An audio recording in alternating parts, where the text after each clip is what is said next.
imagine if light never disappeared? If every ray of sunlight and every glimmer from a star you ever saw could remain forever? I'm an astronomer. My story with light began with viewing images of galaxies through large telescopes. And I'm an artist working with photography and light installations. And when I was a child, I grew up going to our vacation house above the Arctic Circle with midnight sun and polar nights. So there was like either no light at all or an endless amount of it. That's right. And we had the northern lights as well. So no wonder I became so obsessed with light. So here we are, an artist and a scientist. Art and science have in fact always been related. In our work, we unite our time with someone who gazed at the stars hundreds of years ago. Yes, but humankind always looked at the star to find the big questions, right?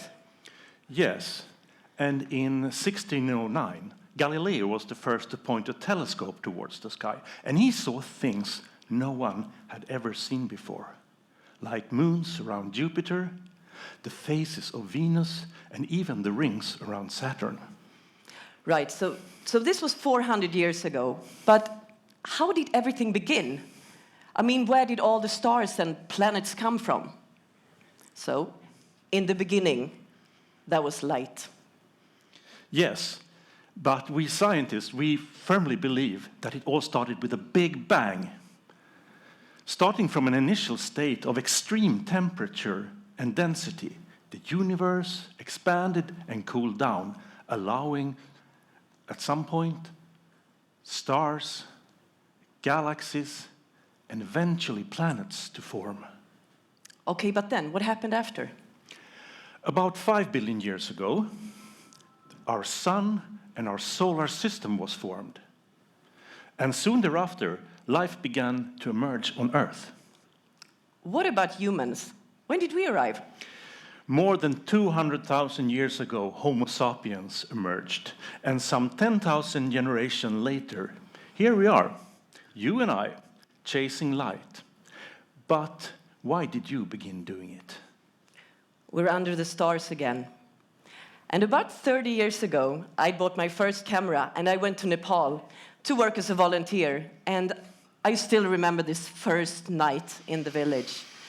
I'm standing under this night sky and it's unbelievable. It felt like a large umbrella was covering the entire valley and I'm immersed by this light and darkness. I recognize that feeling. From my trips to observatories in remote and dark places, that feeling of almost drowning in the endless night sky, observing galaxies whose light had been traveling to us for hundreds of millions of years before reaching us. And when we met, we realized we had so many similarities in thinking and that our passions were the same. Curiosity and creativity. And that the result is secondary to the joy of exploration. But I mean, art and science was always intertwined closely centuries ago. Scientists were artists and artists were scientific explorers, such as Leonardo da Vinci, among many others. Right. And they drew what they saw on the sky or through a telescope or a microscope. They painted and measured the world. The goals they shared a common goal, science and art, to depict and understand reality. Right. So you could say that before photography, the artist was our camera. Right, but there was no objective way of imaging the world. But in the early 19th century, the first photographic techniques were invented. The oldest photograph we know of that still exists was taken 200 years ago. And one of the early methods of photography was the cyanotype process, invented by British astronomer John Herschel in 1842. So almost 200 years ago. But this method John used initially to make copies of his drawings and writings, right? So he would take the drawing or the writing, put it on top of his paper that was treated with 2 iron salts. He would leave it in the sun to expose it, and then as he would rinse it in water to develop the image, this inverted blue magical image would appear, a so-called blueprint. But he actually didn't use it to document the stars because the blueprint method, the cyanotype method, wasn't sensitive enough to capture starlight directly. But in fact, his neighbor and friend, Anna Atkins, she used it to document plants, and she produced the world's first book with photographic images, British Algae. So almost 200 years ago, a woman made the first photo book, and this I never heard of when I went to photography school.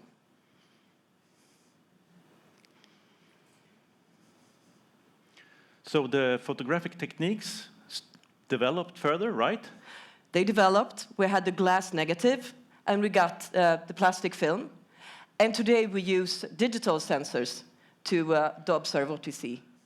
Yes, and such sensors are installed, for instance, on James Webb Space Telescope, where this was launched in 2021 and allows astronomers to peer through dusty cosmic clouds that are even billions of light years away.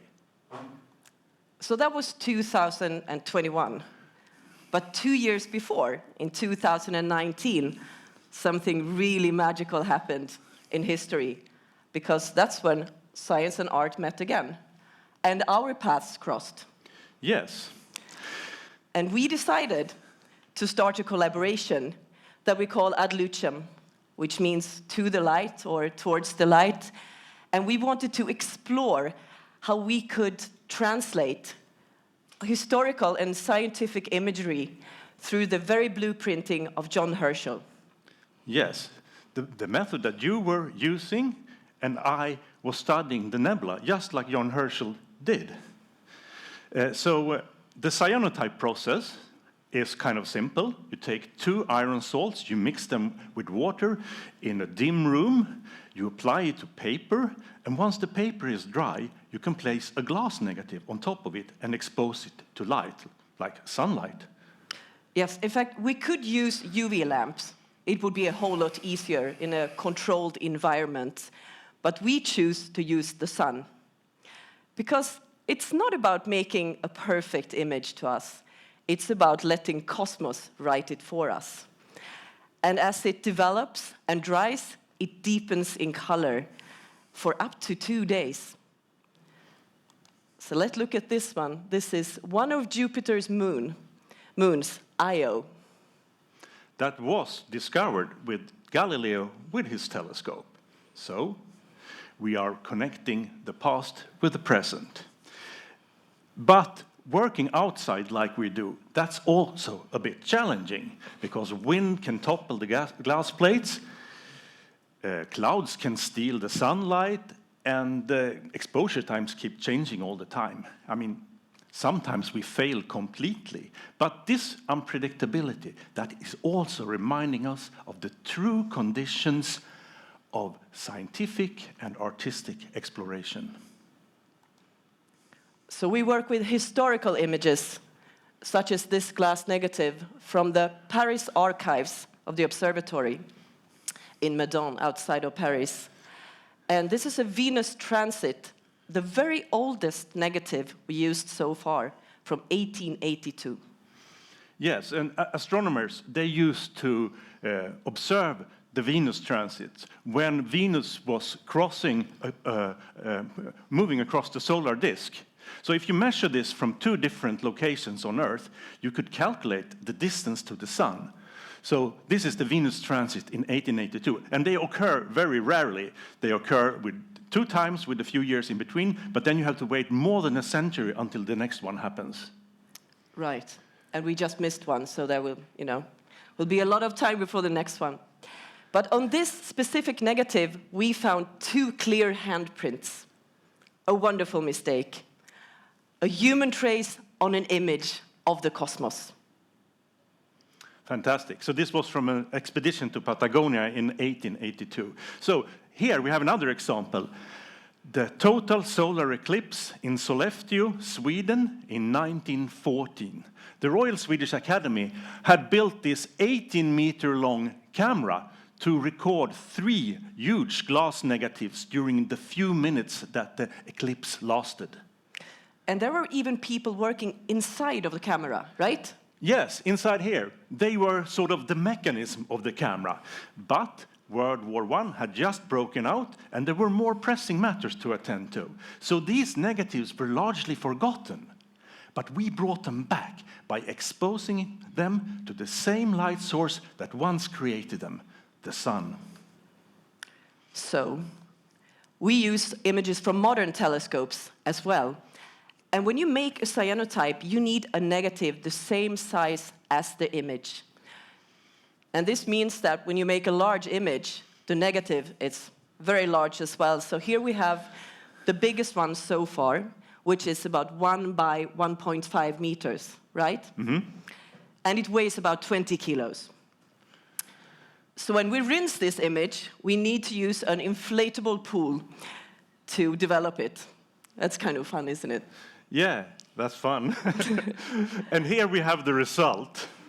The Carina Nebula as photographed by the James Webb Space Telescope. So the Carina Nebula is a huge cosmic gas cloud when new stars are born.